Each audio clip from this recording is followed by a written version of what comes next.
ಸಂಡೂರು ತಾಲೂಕು 100 ಹಾಸಿಗೆಗಳ ಆಸ್ಪತ್ರೆಯಲ್ಲಿ ಮಾನವೀಯತೆ ಮೆರೆದ ಸರ್ಕಾರಿ ವೈದ್ಯರು ಮತ್ತು ಆಸ್ಪತ್ರೆಯ ಸಿಬ್ಬಂದಿಗಳು.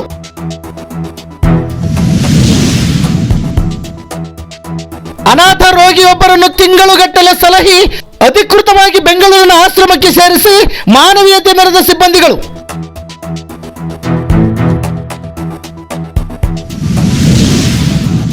ಎನಿವೆ, ಇವರ ಮಾನವೀಯತೆಗೊಂದು ಬಿಗ್ ಸಲ್ಯೂಟ್.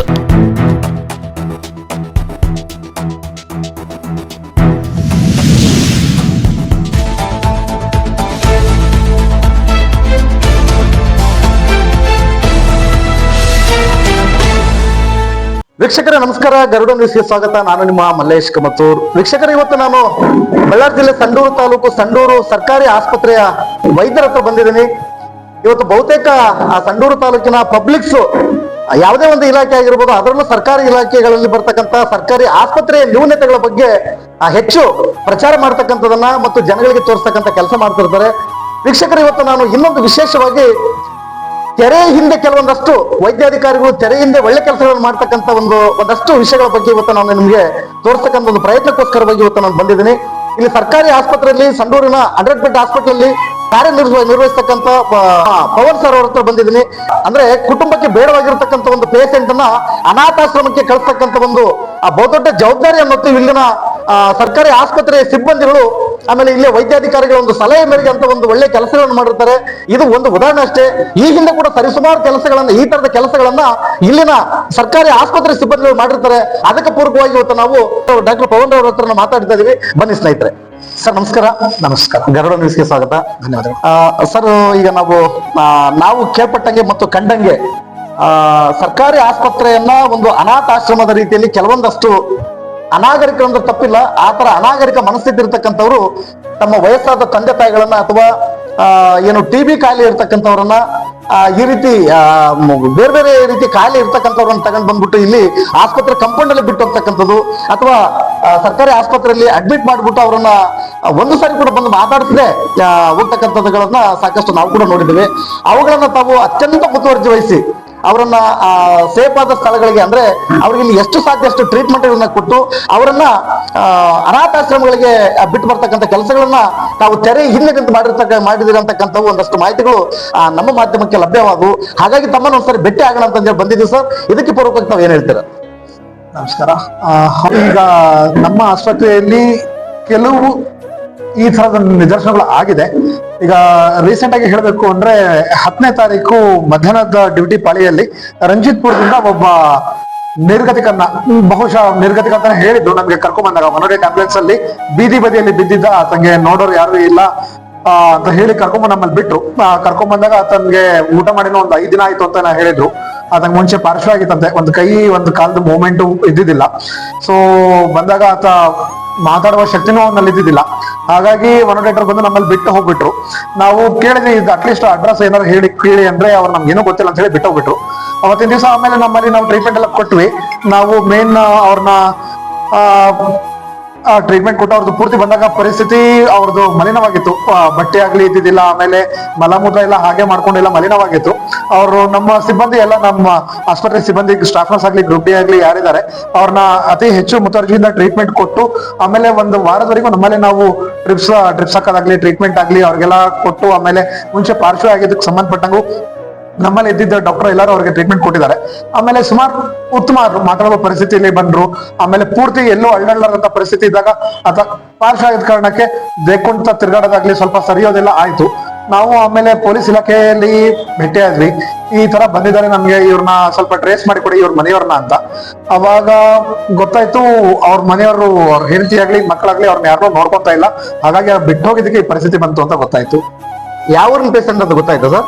ರಂಜಿತ್ಪುರ ಅಂತ ಗೊತ್ತಾಯ್ತು. ಅವರು ಸುಮಾರು ಒಂದು 15 ವರ್ಷದ ಇಂದ ಅವರ ಹೆಂಡತಿ ಮಕ್ಕಳನ್ನ ಬಿಟ್ಟು ಅವರು ತಮ್ಮನ ಮನೆಯಲ್ಲಿ ಇದ್ರಂತೆ. ಆಮೇಲೆ ಪೊಲೀಸರ ಸಹಾಯದಿಂದ ಅವ್ರ ಮಕ್ಕಳು ಬಂದ್ರು ನಮ್ಮ ಆಸ್ಪತ್ರೆಯಲ್ಲಿ. ಅವ್ರು ಬಂದು ಅವರಲ್ಲಿ ಮಾತಾಡಿದ್ವಿ. ಹಿಂದಿನ ಏನಾರ ಇದ್ದಿರ್ಬೋದು, ಬಟ್ ಈಗ ಕರ್ಕೊಂಡು ಹೋಗಿ ಅಂತ. ಬಟ್ ಅವರು ಇಲ್ಲ, ನಮ್ಗಾಗಿದ ಅನ್ಯಾಯಕ್ಕೆ ನಾವ್ ಇವ್ರನ್ನ ನೋಡ್ಲಿಕ್ಕೆ ಆಗಂಗಿಲ್ಲ ಅಂತ ಹೇಳಿ ರೈಟಿಂಗ್ ಅಲ್ಲಿ ನಮಗೂ ಮತ್ತೆ ಪೊಲೀಸರಿಗೆ ಕೊಟ್ರು. ನಾವು ಇವ್ರನ್ನ ಕೇರ್ ಮಾಡಂಗಿಲ್ಲ, ನೀವು ಏನಾರು ಮಾಡ್ಬೋದು, ಬೇಕಾದ್ರೆ ಅನಾಥಾಶ್ರಮಕಾರ ಕರ್ಕೊಳ್ಳಿ, ಇಲ್ಲ ರೋಡಿಗಾರ ಬಿಡಿ ಎಲ್ಲ ಬಿಟ್ಟು ಅಂತ ಹೋದ್ರು. ಮತ್ತೆ ನಾವು ಪೊಲೀಸರು ಹೆಲ್ಪ್ ತಗೊಂಡು ಆಮೇಲೆ ಬೆಂಗಳೂರಲ್ಲಿ ಒಂದು ಆಸರೆ ಫೌಂಡೇಶನ್ ಅಂತ ಇದೆ. ನಾವು ಸುತ್ತಮುತ್ತ ಇಲ್ಲಿ 1-2-3 ಕಡೆ ಅನಾಥಾಶ್ರಮದಲ್ಲಿ ವಿಚಾರಿಸಿದ್ವಿ. ಬಟ್ ಏನಾಗುತ್ತೆ ಇಲ್ಲಿ ಬೆಡ್ ರಿಡನ್ ಇರೋರಿಗೆ ಇಲ್ಲಿ ಕೇರ್ ತಗೊಳ್ಳಿಕ್ಕೆ ಅಷ್ಟೊಂದು ಫೆಸಿಲಿಟೀಸ್ ಇಲ್ಲ.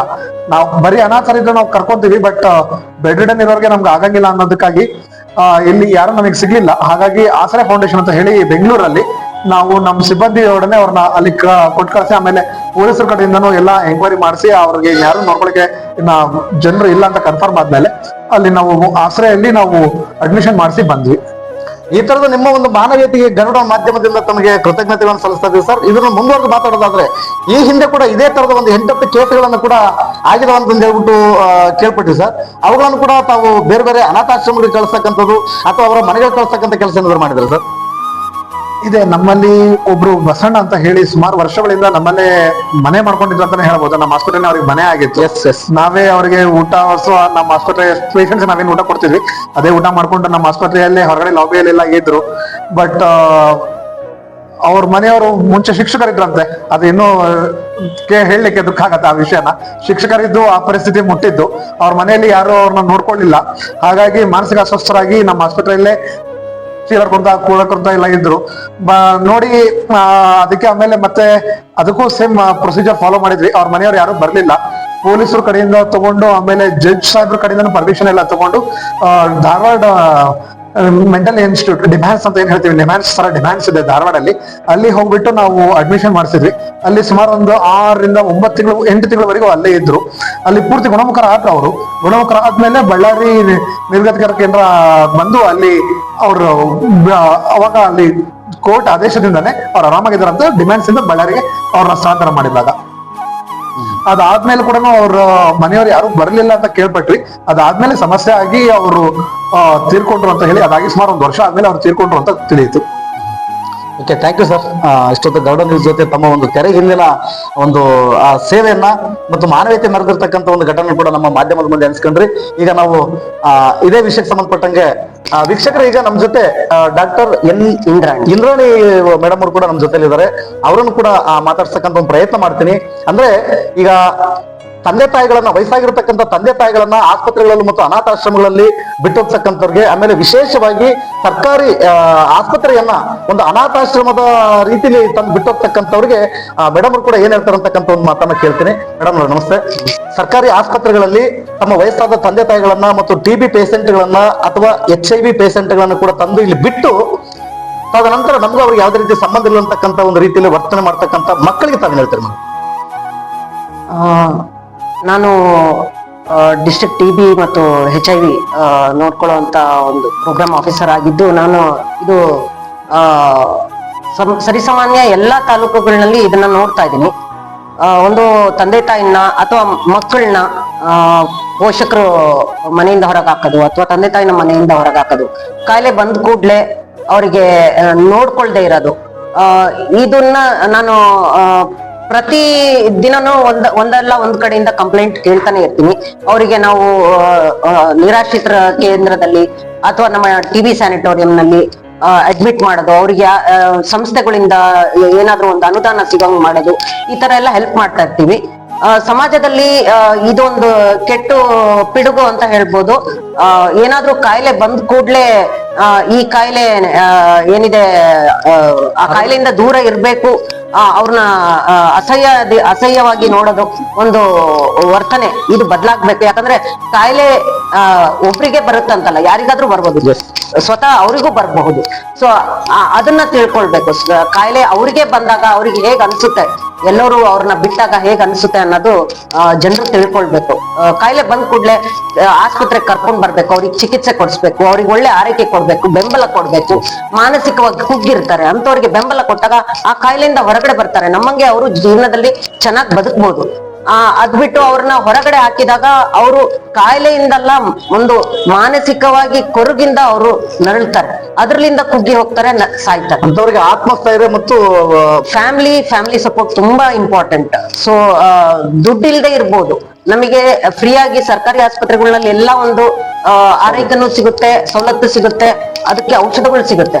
ಬೇಕಾಗಿರೋದು ಫ್ಯಾಮಿಲಿ ಸಪೋರ್ಟ್, ಅದು ನಾವು ಆಸ್ಪತ್ರೆಯಲ್ಲಿ ಕೊಡ್ಲಿಕ್ಕೆ ಆಗಲ್ಲ. ಸೊ ಎಲ್ಲಾ ಪೋಷಕರಲ್ಲಿ ಎಲ್ಲಾ ಒಂದು ಫ್ಯಾಮಿಲಿ ಇವರಿಗೆ ನಾವು ಕೇಳ್ಕೊಳ್ಳೋದೇನು ಅಂದ್ರೆ ಆ ಕಾಯಿಲೆ ಬಂದಿರೋರಿಗೆ ಒಂದು ಸಪೋರ್ಟ್ ಸಿಸ್ಟಮ್ ಆಗಿ ನಿಂದಿರ್ಬೇಕು ಅಂತ. Thank you. Thank you madam. ಅದ್ಭುತವಾದಂತ ಒಂದು ಸಂದೇಶವನ್ನ ನೀವು ಸಮಾಜಕ್ಕೆ ಕೊಟ್ಟಿರಂತ ಭಾವಿಸ್ತಾ ಈಗ ನಾನು ಈ ಅನಾಥಾಶ್ರಮಕ್ಕೆ ಬಿಟ್ಟು ಬರ್ತಕ್ಕಂಥ ಮತ್ತು ಚಿಕಿತ್ಸೆ ಕೊಟ್ಟು ಮತ್ತೊಂದಷ್ಟು ಮಾನವೀಯತೆ ಮೆರೆದು ವಿವಿಧ ಕಡೆ ಅನಾಥಾಶ್ರಮಗಳಿಗೂ ಮತ್ತು ಬೇರೆ ಬೇರೆ ಆಸ್ಪತ್ರೆಗಳಿಗೆ ಡ್ಯೂಟಿಯನ್ನು ಹೊರತುಪಡಿಸಿ ಕೂಡ ಕೆಲಸ ಮಾಡಿರ್ತಕ್ಕಂಥ ಒಂದು ಸರ್ಕಾರಿ ಆಸ್ಪತ್ರೆಯ ಸಿಬ್ಬಂದಿಗಳ ಜೊತೆ ಕೂಡ ಮಾತಾಡ್ತಕ್ಕಂಥ ಒಂದು ಪ್ರಯತ್ನ ಮಾಡ್ತೇನೆ. ಬನ್ನಿ ಸ್ನೇಹಿತರೆ.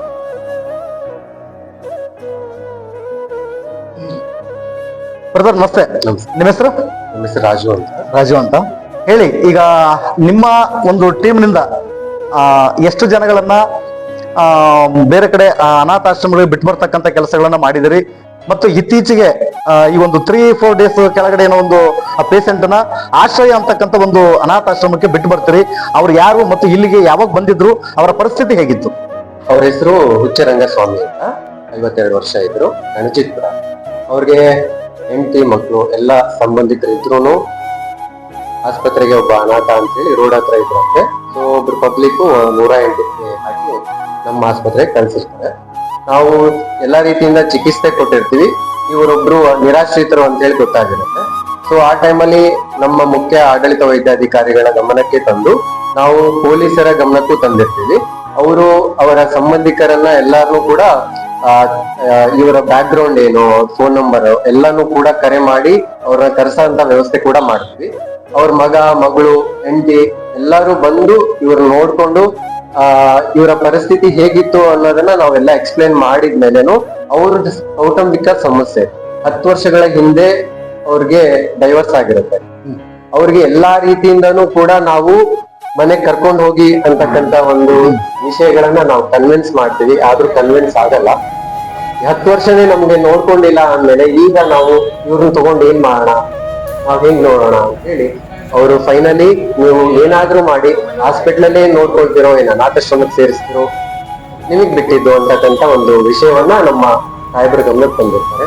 ಸೊ ಅದಾದ ಮೇಲೆ ನಾವು ಎಲ್ಲ ಕೆಲವೊಂದು ಅನಾಥಾಶ್ರಮಗಳನ್ನ ಕರೆ ಮಾಡಿ ನಾವು ಫೈನಲಿ ಒಬ್ಬ ಬೆಡ್ ರಿಡನ್ ಪೇಷಂಟ್ ಆಗಿರೋದ್ರಿಂದ ನಾವು ಬೆಂಗಳೂರಲ್ಲಿ ಆಸರೆ ಫೌಂಡೇಶನ್ ಅಂತ ಅಲ್ಲಿಗೆ ಹೋಗಿ ಆಂಬುಲೆನ್ಸ್ ಕೊಟ್ಟಿದ್ದಾರೆ. ಸೊ ಸಿಬ್ಬಂದಿ ನಾವು ಅಷ್ಟು ಜನ ಹೋಗಿ ಅವ್ರಿಗೆ ಒಳ್ಳೆ ರೀತಿಯಿಂದನೂ ಬಿಟ್ಟು, ಅಲ್ಲಿ ಯಾವ ರೀತಿ ಫೆಸಿಲಿಟಿ ಇದೆ ಅಂತಂದ್ರೆ 180 ಜನ ಇದ್ದಾರೆ. ಅವ್ರಿಗೆ ಯಾರು ಅನಾಥರು ಎಲ್ಲಾರು ಕೂಡ ಅವ್ರಿಗೆ ಸ್ನಾನ ಮಾಡಿಸೋದ್ರಿಂದ ಹಿಡಿದು ಡೈಪರ್ ಚೇಂಜ್ ಮಾಡೋದ್ರಿಂದ ಹಿಡಿದು ಊಟ ಮಾಡಿಸೋವರೆಗೂ ಕೂಡ ಅವರು ಆಸರೆ ಫೌಂಡೇಶನ್ ಅವರು ಎಲ್ಲ ನೋಡ್ಕೊಳ್ತಾರೆ. ಸೊ ನಾವು ಅವ್ರಿಗೆ ತುಂಬಾ ಋಣಿಯಾಗಿ. ಅದೇ ತರ ಇಲ್ಲಿ ನೀವು ಕೂಡ ಮಾಡಿದ್ರಂತ ಕೇಳ್ಪಟ್ಟು ಈ ವ್ಯಕ್ತಿಗೆ ನೀವೇನು ಆಶ್ರಯ ಫೌಂಡೇಶನ್ ಏನ್ ಬಿಟ್ಟು ಬಂದಿರಲ್ಲ? ನಾವು ಮಾಡಿದೀವಿ ಸರ್. ಇದೆಲ್ಲ ನಾವು ನಮ್ಮ ಮುಖ್ಯ ಆಡಳಿತ ವೈದ್ಯಾಧಿಕಾರಿಗಳು ಏನು ನಮ್ಗೆ ಆದೇಶ ನೀಡಿರ್ತಾರೋ ಅದ್ರ ಪ್ರಕಾರ ನಾವು ಅವ್ರು ಏನೇ ಹೇಳಿದ್ರು ಕೂಡ ನಾವು ಮಾಡ್ತೀವಿ. Thank you Raju brother. ನಿಮ್ಮ ಈ ತರದ ಒಂದು ಸೇವೆ ಹೀಗೆ ಮುಂದುವರಿಲಿ ಮತ್ತು ಸರ್ಕಾರಿ ಸೇವೆಯನ್ನ ಹೊರತುಪಡಿಸಿ ಏನು ತೆರೆ ಹಿಂದಿನ ನಿಮ್ಮ ಒಂದಷ್ಟು ಸೇವೆಗಳನ್ನ ಕೂಡ ನಾವು ಇಡೀ ನಿಮ್ಮ ಟೀಮಿನ ಸೇವೆಗಳನ್ನು ಕೂಡ ನಾವು ಕೂಡ ಗಮನಿಸಿದೀವಿ. ನಿಮ್ಮ ಸೇವೆ ಹೀಗೆ ಮುಂದುವರಿಲಿ ಹೇಳ್ಬಿಟ್ಟು ಗರುಡ ನ್ಯೂಸ್ ಆಶಿಸುತ್ತದೆ. ಶುಭವಾಗ್ಲಿ. Thank you very much.